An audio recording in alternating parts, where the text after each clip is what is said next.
नमस्कार विद्यार्थियों। आज हम हिंदी साहित्य की इस कक्षा में अमीर खुसरो के द्वारा रचित कुछ पदों की व्याख्या करेंगे। इसी कड़ी में उनके द्वारा लिखित हम कुछ दोहों की व्याख्या कर रहे हैं। अपनी छवि बनाए के मैं तो पी के पास गई, जब छवि देखी पीहू की सो अपनी भूल गई। अमीर खुसरो के बारे में हम जानते हैं कि वह सूफी विचारधारा के एक कवि हैं, जहाँ जो आध्यात्मिक भक्ति है, आध्यात्मिक प्रेम है, उसे लौकिक प्रेम के माध्यम से अभिव्यक्ति सूफी कवियों ने प्रदान की है। अमीर खुसरो भी उसी का अनुसरण करते हुए इसमें लौकिक प्रेम के माध्यम से उस अलौकिक प्रियतम के प्रति अपने भाव अभिव्यक्त कर रहे हैं। अगर हम इसका लौकिक अर्थ लें तो इसका अभिप्राय है कि कोई प्रिया कह रही है कि मैं बहुत अधिक सुंदर श्रृंगार करके सज धज कर अपने प्रियतम के पास गई, लेकिन जब मैं प्रियतम के पास गई, जब छवि देखी पीहू की, जब मैंने अपने प्रियतम की छवि देखी तो मैं अपनी छवि को भूल गई। अगर इसका आध्यात्मिक अर्थ हम लेते हैं तो इसका अभिप्राय यह है कि भक्त ईश्वर के प्रति अपने आप को समर्पित करने के लिए, ईश्वर के प्रति अपनी भक्ति भावना को व्यंजित करने के लिए बहुत प्रकार के गुणों को धारण करने का प्रयास करता है, बहुत सारी अच्छाइयों को धारण करता है। और जब वह ईश्वर के समीप पहुंचता है, जब वह ईश्वर से कुछ साक्षात्कार प्राप्त करता है, ईश्वर का सानिध्य प्राप्त करता है, तो उसके गुणों के समक्ष ईश्वर के जो गुण हैं, उसकी अच्छाइयों के समक्ष ईश्वर की जो अच्छाइयां हैं वह कहीं अधिक श्रेष्ठ होती है, और उस ईश्वर की श्रेष्ठता के समक्ष वह स्वयं को भूल जाता है। यही वास्तविक भक्ति है। प्रस्तुत पदों की आगे हम लेते हैं। आ साजन मोरे नयनन में सो पलक ढाप तोहे दूं, न मैं देखूं औरन को न तोहे देखन दूं। ये भी एक प्रकार से आध्यात्मिक प्रेम का ही एक पद है, दोहा है, जिसमें अमीर खुसरो हैं वह अपने ईश्वर को निवेदन करते हुए कह रहे हैं, उसे साजन नाम से संबोधित कर रहे हैं। वह कह रहे हैं कि हे साजन, तुम मेरे नैनों में आओ, और जैसे ही तुम मेरे नैनों में आओगे तो मैं अपनी पलकों को ढक दूंगा। अर्थात मैं तुम्हें देखने के पश्चात, तुम्हें पा लेने के पश्चात संसार के किसी भी कर्म को, किसी भी कार्य को, किसी भी स्थिति को देखना पसंद नहीं करूंगा।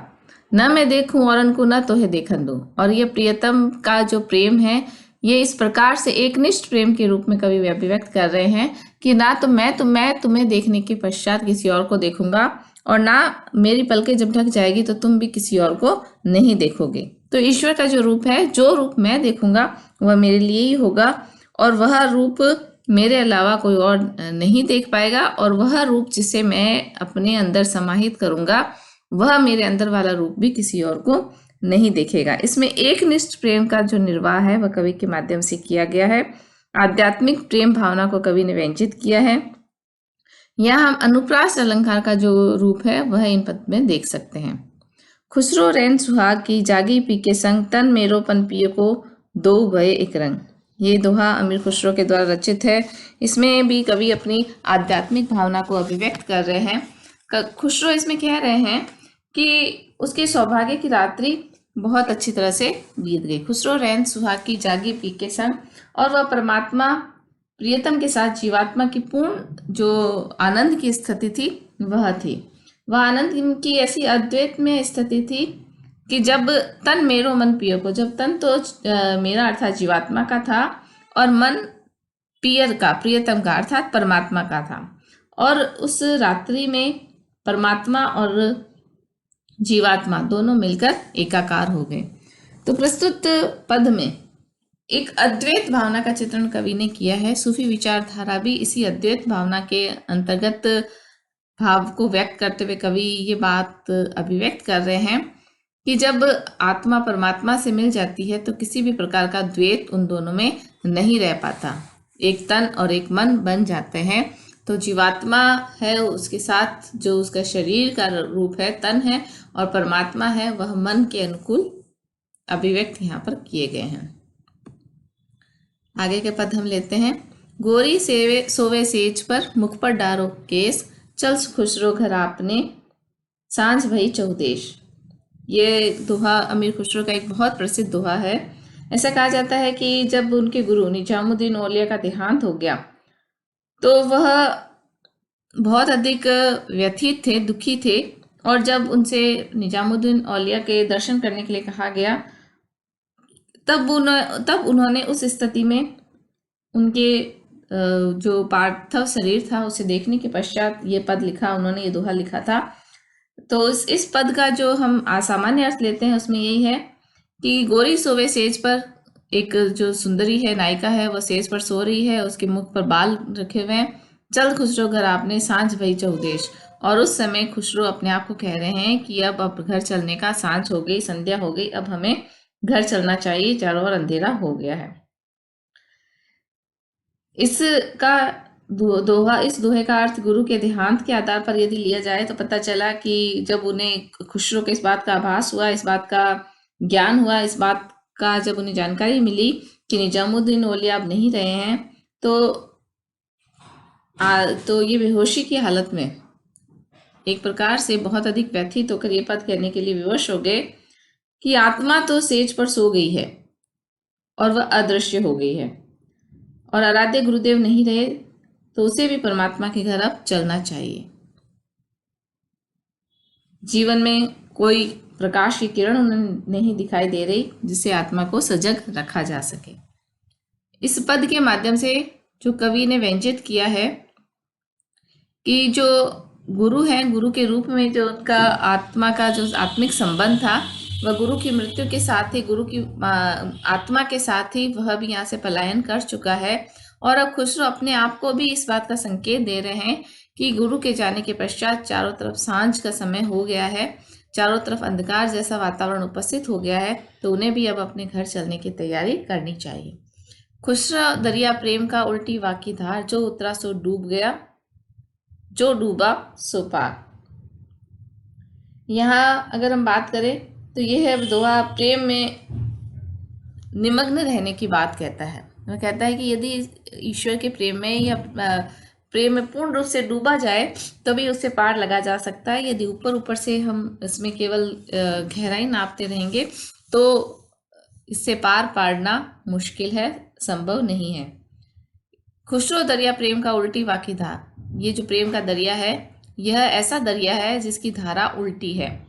जैसे सामान्य रूप से तो दरिया में जब उतरा जाए तो वह उस दरिया से पार लग जाता है जो कि ऊपर रहता है, परंतु ये जो प्रेम का दरिया है इसमें उतरने के लिए इसमें डूबना पड़ता है। प्रेम में सफलता प्राप्त करने के लिए इसमें पूर्ण रूप से निमग्न रहना पड़ता है। खुसरो कहते हैं कि प्रेम की नदी ऐसी है कि जिसकी धारा उल्टी है, और जो इस धारा में जितना डूब जाता है वह तो पार लग जाता है, और जो उतरा उतरा रहता है, उथला उथला रहता है, प्रेम भी करना है, ईश्वर के प्रति निवेदन भी करना है, और सांसारिक जीव में भी आस्था रखनी है, सांसारिक आसक्तियों में भी आस्था रखनी है, न तो वह प्रेम, ईश्वर के प्रेम में पूर्ण रूप से निमग्न हो पाता है। तो फिर ऐसा जो इस प्रेम के दरिया में इस प्रकार से उतरता है, उथला उथला रहता है, वह तो इसमें डूब जाता है। और जो पूर्ण रूप से प्रेम के, आध्यात्मिक प्रेम में अपने आप को निमग्न कर देता है वह इस संसार सागर से पार हो जाता है। यहाँ पर हम एक प्रकार से विरोधाभास अलंकार देख सकते हैं जिसमें कभी लगता है कि ये विरोध है, परंतु यहाँ पर विरोध नहीं है। अंदर गहराई तक जाने पर यह विरोध खत्म हो जाता है और वास्तविक अर्थ है वो हमारे सामने स्पष्ट हो जाता है।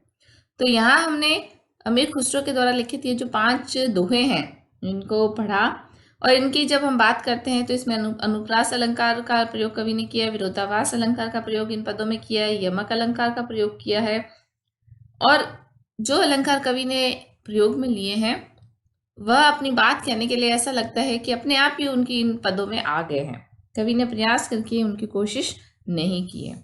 और भाषा की दृष्टि से यदि बात की जाए तो भाषा परिष्कृत हिंदी यहाँ पर हमें दृष्टिगोचर होती है। आगे हम खुसरो के द्वारा लिखी गई 2 ये जो मुकरियां हैं वह लेते हैं। मुकरने का मतलब होता है, अभिप्राय होता है, जैसा कि आप सभी जानते हैं कि मुकर जाना, मना कर देना। तो ये जो मुकरिया नामक एक नई शैली अमीर खुसरो ने यहाँ पर प्रयोग में ली है, इसमें कवि भी जो बात कहता है अपनी प्रथम 3 पंक्तियों में जो बात कह रहा है, 3 चरणों में जो बात कह रहा है, उसे ऐसा लगता है कि वह एक उत्तर अंत में अंतिम जो चरण है उसमें एक उत्तर देता है और पुनः उस उत्तर के साथ कवि मुकर जाता है, मना कर देता है और उसके पश्चात जो उसका वास्तविक उत्तर है वह हमारे सामने प्रस्तुत करता है।